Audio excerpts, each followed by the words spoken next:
Let's talk about the difference between a people-dependent business and a process-dependent business and which one is better for you. Now, for those of you that are solo business owners, you have a very people-dependent business because chances are if you're trading your time for money, if you're the only person in the business, then if we remove you from the business doesn't exist. So that is a people-dependent business where the business is dependent on people or just one person being in the business. And so any sort of growth is really dependent on you as the business owner trading your time for money.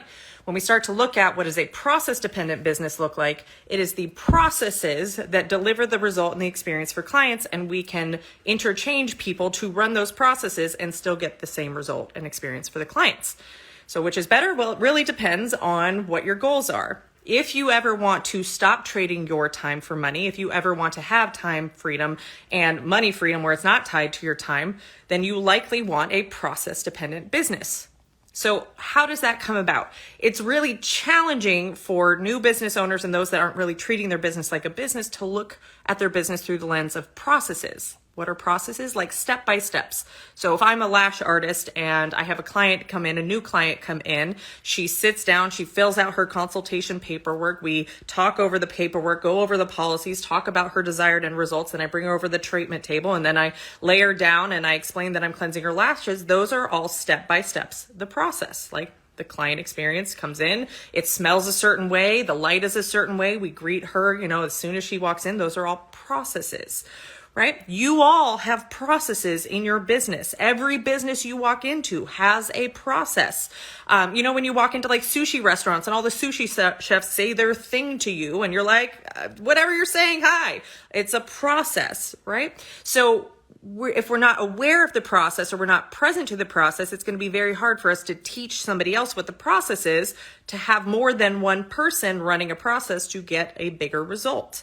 So when we talk about building out a team or scaling a business is often what it's called when we're talking about scaling it, growing it without having to necessarily put more time or energy or resources into it, then we need processes that deliver the results. So specifically, I'm talking about building out a team. When you are building out a team of service providers to produce the sales and provide the service that produces the sales, oftentimes what I find is those that are new to hiring do the people-dependent business method. What does that look like? That looks like I'm just going to hire somebody with the most experience because I'm so busy and I need help. So I find somebody who has good skills, I like their work, great, you start Monday. They start Monday, I start directing clients towards them, we're getting new calls, all these people that are on my wait list. Now I start putting them over with team member Ashley, we'll just call her.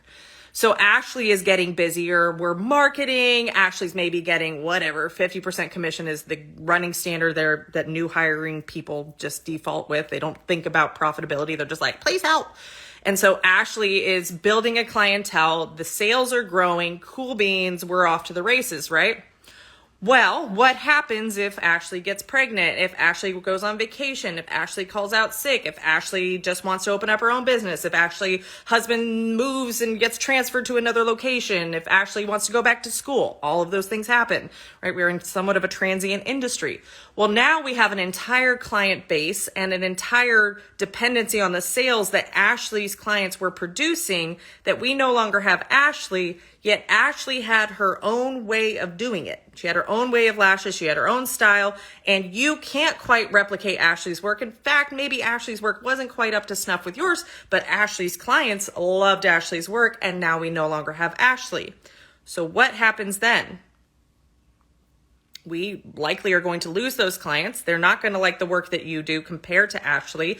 We maybe try to get in Becky now to come in and, Becky's got experience, but she doesn't quite do it like Ashley. So those clients aren't happy. And so we end up losing those clients and we lose those sales because we no longer can produce the results and the experience that Ashley could get her clients because it's not the same way you do it and it's not the same way that Becky does it. So we have no consistency. So we spent all this time and energy training Ashley, although it was just kind of giving some suggestions, but she kind of did it her own way.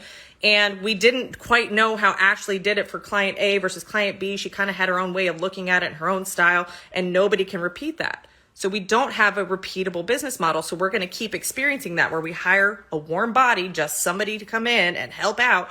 They take some clients, they produce sales. Well, now all of a sudden the business owner is like, cool, I can start to pull back, or I can start to pay myself more, or we become dependent on more sales being generated. But then that team member drops off, and so do those sales, because we can't continue to produce the results and the experience.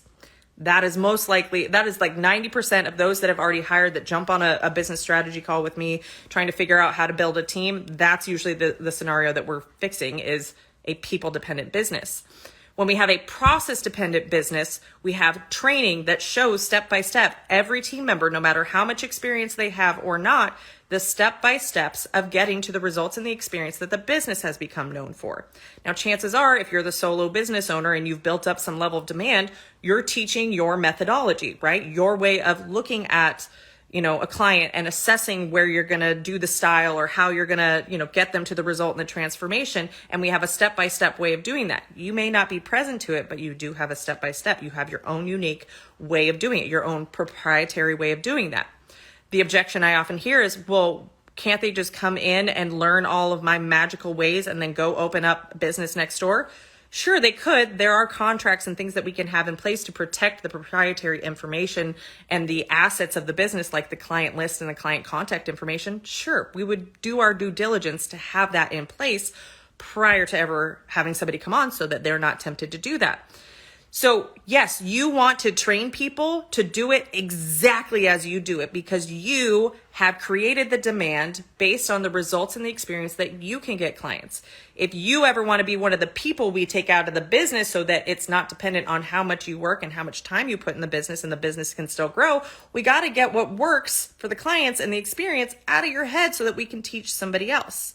So yes, you can have people who will just, work for you to get paid training, but that would be a hiring process issue where you hired somebody who's shady and doesn't operate in integrity and who's going to steal information. You probably had some red flags in the hiring process, or you didn't ask enough questions in the hiring process to weed those people out. But for the most part, if you've done a great job in hiring and asking the right questions, you'll be able to weed out the people that are looking for an easy meal ticket, and you're going to find people who really want to grow with a team, who want to maybe learn the skill set because they don't have it, or who want to get better at it, who want to be a part of a team culture, who love the mission and vision and values that you offer as a leader. There's a lot of people who want that at a profitable pay price for the business. You just have to be able to present that offer and have the bandwidth to do that. When you are working 9 hours a day, 7 days a week, you're not going to do that, right? You're not going to have enough time to train and onboard a team member. And then you're going to run into issues where clients don't want to go see the new team member because you haven't trained them to get the results and the experience that you can get. Therefore, clients are only going to stick with you. And then you're going to be working more, trying to train, and it's going to feel like it's not worth it. So when we talk about a people-dependent business, we are also trying to really ultimately allow you as one of the people to be removed from the business so that we're not trading your time for money. So I'll give the example, a personal experience of having a process-dependent business. I have a family crisis that I need to fly back to San Diego this weekend to go be with my family. Told my team, hey, I'm going to be out, not going to be here. Here's what I can show up for. Here's what I can't. Y'all wouldn't know the difference.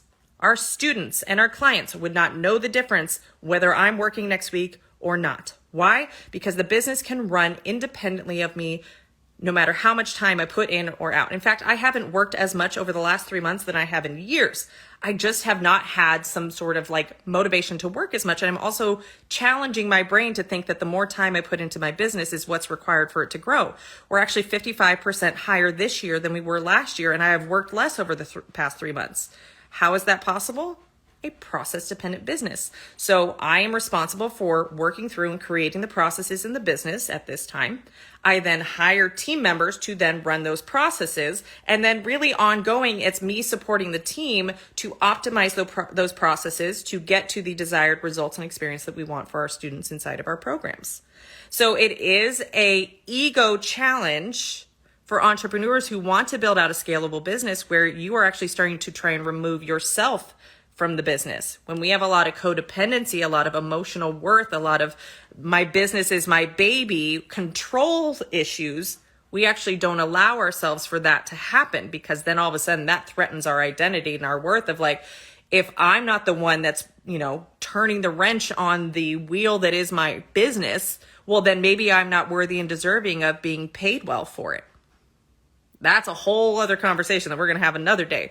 But you being able to be removed from the business is where you get your time freedom back, which is where a lot of the conversations that I have in DMs and on sales calls and in our coaching calls, that's ultimately how people are labeling success in business, is that they can earn a living, keep growing their business without having to be time dependent or appointment dependent. So trading your time for money, if that's something you ever want to get away from, you have to stop tying your worth and your time to your income.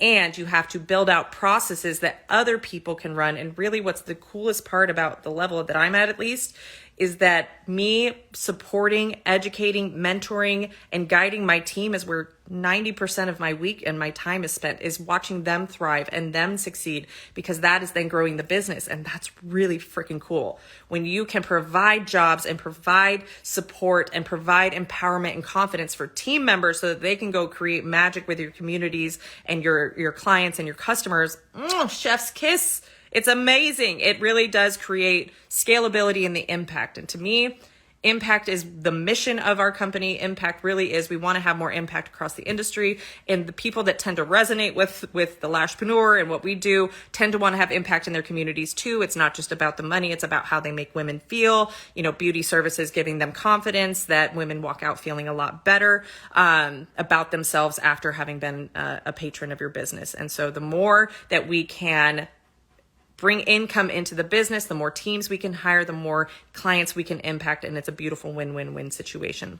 You got to have the ego step away from having your time connected to money and your income. You also got to start working through processes. So my challenge to you, anybody who is looking to start to just play with developing processes in your business, just take 5 minutes today and write down your step-by-steps for your client consultation. Just start there. Something easy. Do you greet them when they walk in the door? What paperwork do you need to go over? Do you talk about policies? Do you talk about their desired results? Just write it out in a step-by-step manner. Get it written down on paper, because once it's written down, then you can visually look at it and see if there's any updates, changes, things you want to optimize, things you want to test out, because then it becomes a process that we can update to get a better result. So that's my challenge to you based off today's chat. Go create a consultation process for your clients and send me a DM when you've done that. You can even send a screenshot and let me know, was that helpful to you, and do you need homework and the next steps? Let me know. All right, guys, have a good one.